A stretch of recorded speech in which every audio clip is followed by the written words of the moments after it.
Welcome to Commerce classes.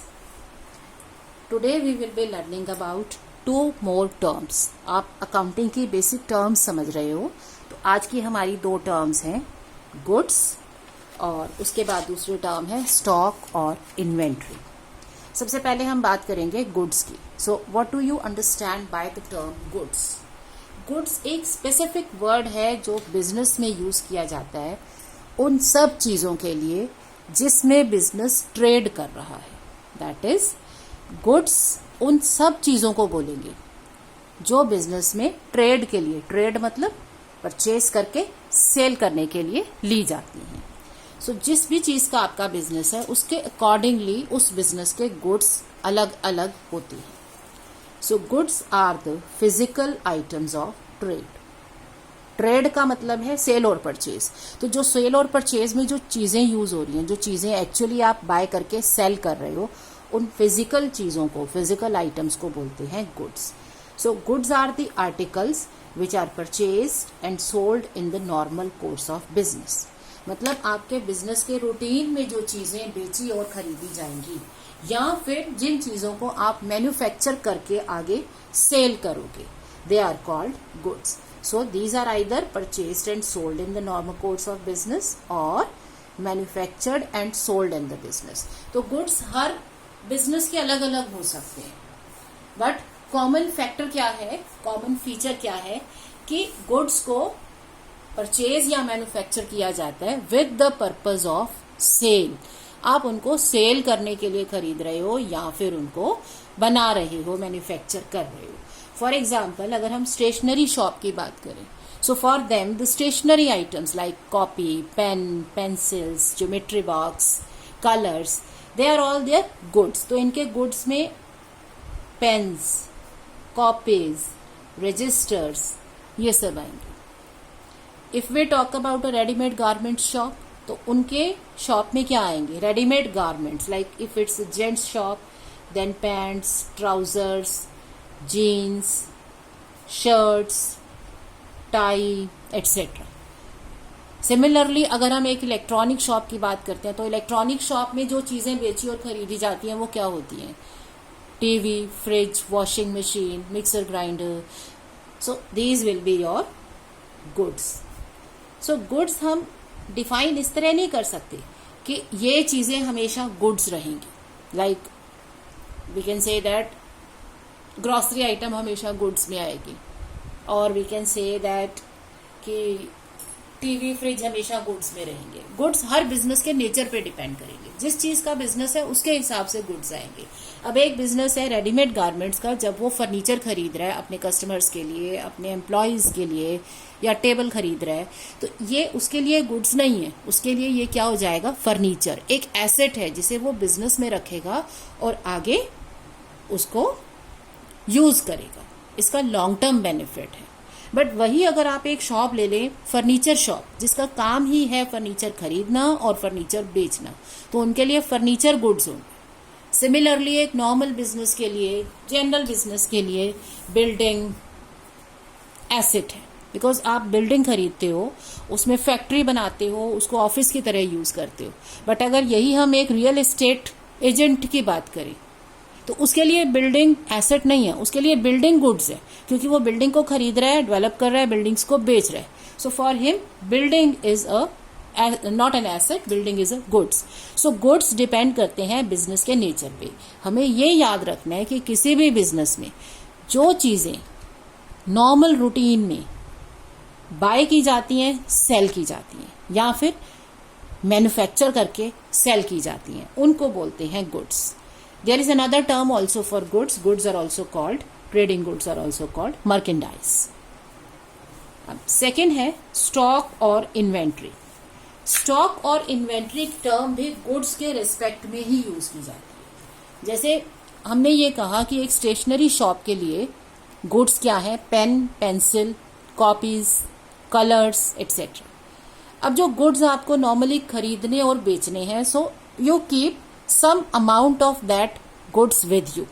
So ऐसा तो नहीं है ना कि आपकी शॉप पे कोई रजिस्टर लेने आया तो अब आप कहीं और से रजिस्टर प्रोक्योर करोगे और उसको आगे सेल करोगे. No, you need to keep some registers with you so that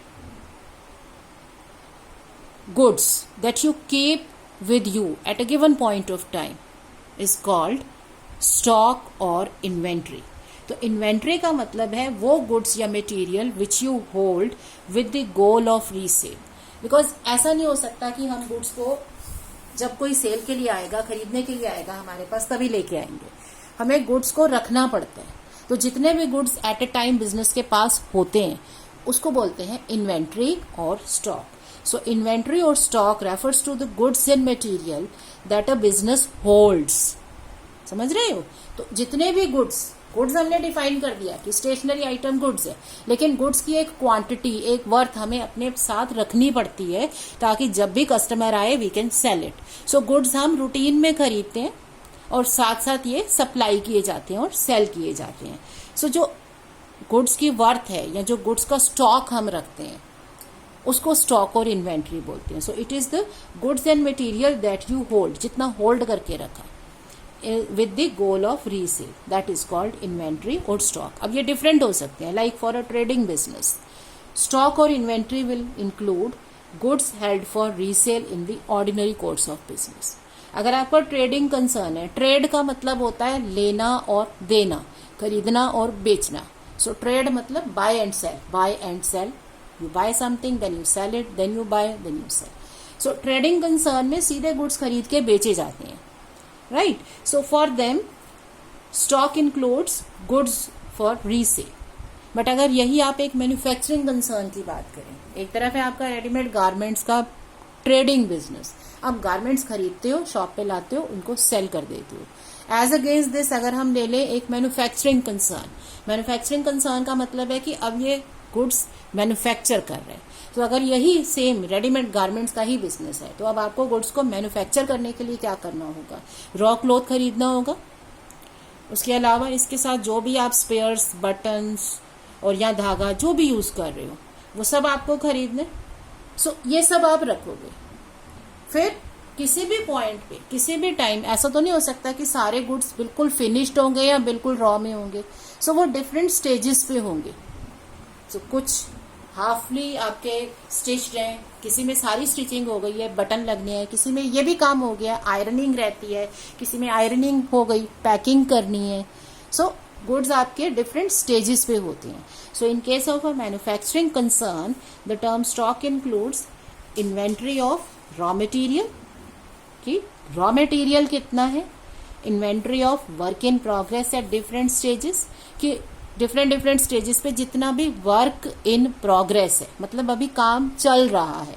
सो अभी गुड्स आपके पार्टली फिनिश्ड है तो ये बिकेंगे नहीं, लेकिन जैसे ही फिनिश होंगे ये सेल के लिए रेडी है. Then inventory of finished goods available for sale. तो 3 तरह की इन्वेंट्री होती है मैन्युफैक्चरिंग कंसर्न में. Inventory of raw material, inventory of work in progress, inventory of finished goods. So inventory का मतलब है कि जो भी आप अपने गुड्स रखते हैं बिजनेस में at a point of time, which you hold at a point of time with the goal of resale. एम क्लियर है कि सेल करनी है. सो उस सेल के लिए जितनी भी क्वांटिटी आप चीजों की रखते हैं, सो उसकी क्वांटिटी और उसकी वर्थ कहलाती है स्टॉक और इन्वेंट्री. सो इन्वेंट्रीज हम मेजर करते हैं at the end of the year and they are shown in the balance sheet as current assets. तो आप इन्वेंट्रीज हर साल एंड में मेजर करते हो. अब एक ईयर के एंड में जो इन्वेंट्री होगी वो उसकी क्लोजिंग इन्वेंट्री है. अब वही इन्वेंट्री नेक्स्ट ईयर से शुरुआत में जाएगी. जैसे नेक्स्ट ईयर स्टार्ट होगा ओपनिंग इन्वेंट्री कहलाएगी. एक ईयर का एंड नेक्स्ट ईयर का बिगनिंग होता है. 31 दिसंबर एंड होता है तो 1 जनवरी नेक्स्ट बिगनिंग हो जाती है. सो लाइकवाइज फर्स्ट ईयर की और 1 ईयर की जो क्लोजिंग इन्वेंट्री है वो नेक्स्ट ईयर की ओपनिंग इन्वेंट्री बन जाती है. सो हम इन्वेंट्री यूजुअली मेजर करते हैं at the end of every year and it is measured at cost और नेट रियलाइजेबल वैल्यू. किस पे करेंगे? या तो उसकी कॉस्ट जितने पे खरीदी और नेट रियलाइजेबल वैल्यू, मतलब अगर उसे सेल करते हैं तो कितना मिलेगा, विच एवर इज लोअर. इसका पर्पज ये होता है कि हमें प्रॉफिट्स अपनी बुक्स में अभी शो नहीं करने, क्योंकि ये इन्वेंट्री अभी सेल नहीं हुई है. सो आप इसको मार्केट प्राइस पे शो नहीं कर सकते हो, आप इसको लेसर प्राइस पे करोगे.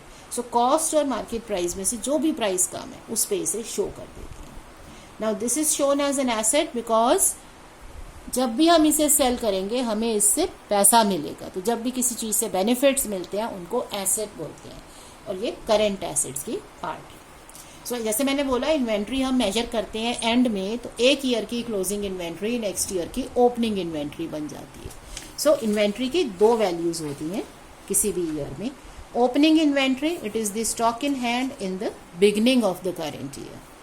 क्लोजिंग मतलब क्लोज करते हुए, ईयर क्लोज होता है एंड में। So closing inventory is stock in hand और inventory at the end of the accounting year. तो ईयर के एंड में जो इन्वेंट्री होती है। Clear? So I hope the term goods and stock is clear. Goods का मतलब वो फिजिकल चीज जिसमें बिजनेस डील करता है, और स्टॉक और इन्वेंट्री का मतलब कि वो चीजें कितनी होल्ड में की हुई हैं, कितनी रखी हुई हैं एट ए टाइम। ठीक है, आप किसी भी शॉप में जाते हो तो जो भी वहां पे गुड्स पड़े होते हैं वो उनकी इन्वेंट्री है, वो उन्होंने रखी हुई है फॉर रीसेल। और गुड्स जो है वो लिस्टेड है, शर्ट है, ट्राउजर है, जीन्स है, टाई है, बेल्ट है, वॉलेट है, ये इनके लिस्टेड चीजें जो नाम है, जो फिजिकल चीजें हैं वो गुड्स हैं। और जो आपने सामान इकट्ठा होल्ड करके रखा है उसको बोलते हैं स्टॉक और इन्वेंट्री। Thank you.